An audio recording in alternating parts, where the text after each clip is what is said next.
What's up, ladies and gentlemen? It's been roughly 2 years since I started this channel, since we started into this weird adventure of West Virginia history and locations and all the stuff we've gotten into. But it's also been a year since I actually upgraded to an actual camera, which has really boosted the quality of these videos and has allowed me to do a lot more as far as going on road trips and going to various places. So I thought for today we'd do something special. We would go back through the almost 1,100 pictures I've taken since I got this camera and maybe give some extra context and commentary. I really don't know. I just threw them on my computer and opened them up with Media Player and hit random. So I don't know what ones we're gonna get, but you know what they say, picture says 1,000 words, so let's get right into it.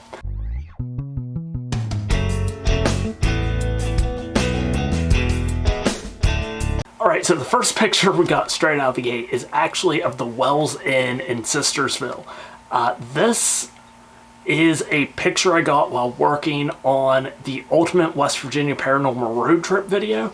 A friend of mine, I told her about the concept of eventually just wanting to, kind of just throw a dart at a map of the state of West Virginia and just going out and seeing, what's in some of these little towns that you probably don't think too much about. So we went to literally one of the smallest towns that we could think of within driving distance, which is Sistersville. We literally made a lap. I think we made 3 laps from one side of the town to the other, back, and then back to our vehicle in like 2 hours.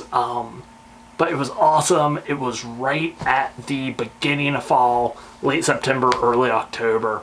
And the Wells Inn is one of the most haunted hotels in all of West Virginia. It's in this weird kind of Bermuda triangle of, you have the Hotel Lafayette, which is one of the most haunted hotels in Ohio. That's in Marietta, right across the river.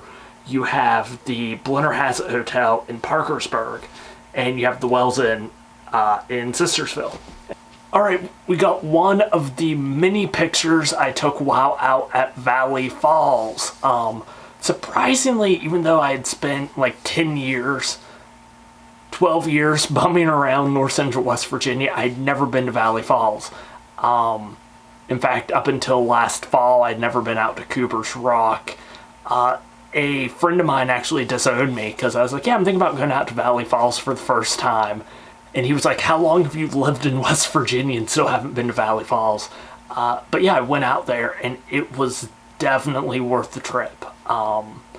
It's hard to believe that a place like that just exists, not just in West Virginia, but just short trip away. Alright, next up we have one of the murals from the West Virginia State Penitentiary. I had a really great trip. I hadn't been up to the penitentiary in a couple of years. Actually, the time before I had taken this, I had actually had to go there as part of a field trip. We either had to go to the Penitentiary or the Palace of Gold. That was when I was taking Appalachian Subcultures in college, which was a class, oddly enough, I kind of taught. And it was long before, I ever thought I'd be doing anything with West Virginia history. But yeah, this trip up there was really fun. Again, I hadn't been there for like 10 years, and yeah, it was just a much slower tour this time, not as many people, so I got to take a lot of good pictures.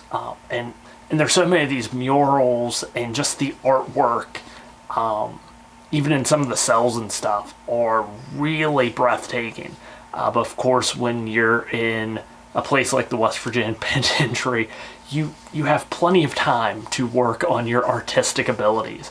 In fact, one of the artists that did a lot of the mural work at the penitentiary was Colorblind. He actually had to have someone else mix all the paints for him.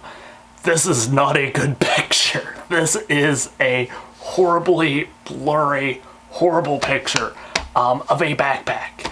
And this is at Tigert Lake. This is at the Grafton Dam.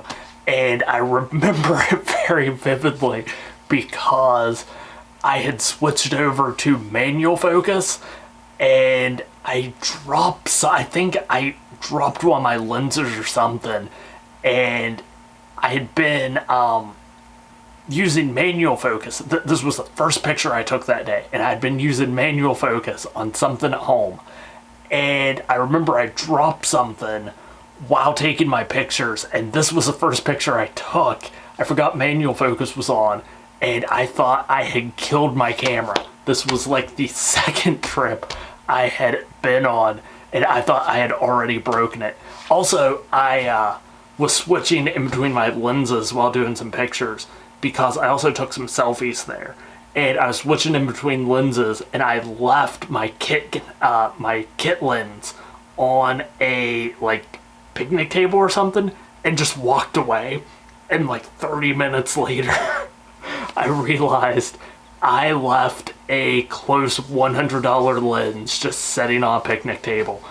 Okay, this is a picture from, I had just gotten back from antiquing, and it was right after I did my video on Blair Mountain, which is a shame because I got two really good books about Blair Mountain. I read one of them. I think I read one, Miner's March. I don't think I've read the other one yet. I'm horrible at reading and finishing books. I also got that book on West Virginia UFOs, which I read a little bit of, and when they got into the section about Bigfoot hunters seeing a lot of UFOs but not reporting them, and UFOs hunters getting in contact with Sasquatches but not reporting those because they're not in their niche, I kind of lost interest in it. But that book on the bottom, West Virginia Disasters. So twice now with this channel, both September 2018 and September 2019, I've been wanting to do a video covering floods in West Virginia and the role that they played in West Virginia history. And while I was doing the research in 2018, I realized there's been a lot of books written about the floods in West Virginia. From the flood of 2004 has a book called Unforgiving Waters. The flood of, I think it's 85, has like 5 or 6 books written about it. Has both the Killing Waters Part 1, Killing Waters Part 2, a book that's just called The Flood, and I think there's like a Tales of the Flood of 85 book put out. And I was telling someone, a friend of mine, about it, and he was like, do you think West Virginians just like writing books about disasters? Because, I mean, there's a ton of, books about different engineering disasters and mine disasters and various things like that. And I said, no, I don't think West Virginians just like writing books about disasters. I think it has more to do with overcoming adversity and, not allowing ourselves to be uprooted from our homes and our communities despite some of the hardships that come with living in these areas. And surely enough, the next time I went out antiquing, I found a book that was literally called West Virginia Disasters. Okay, so this picture is from my Tigert Lake trip, which was one of the first trips I took whenever I took out my camera, and it introduced me to the magical world of trees sucking on things. This is a subcategory of nature pictures that's all about literally trees that are slowly engulfing things, like rocks and signs. I got a really good picture that was a state park sign, and they had nailed it to a tree. It was about that big, and the tree had grown so much it was like squeezing it in. But yeah, it introduced me to the magical world of trees sucking on things. I hope you enjoyed some of these pictures today. This is something we're probably gonna have to go do more of in the future.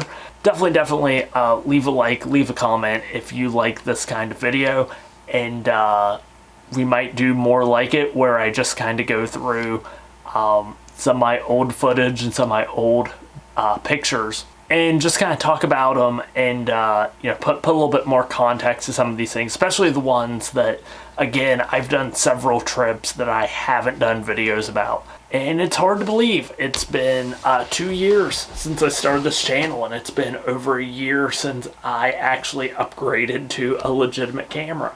Some of you can probably remember the times back when all my videos were made on little cheap, you know, $40 prepaid phones.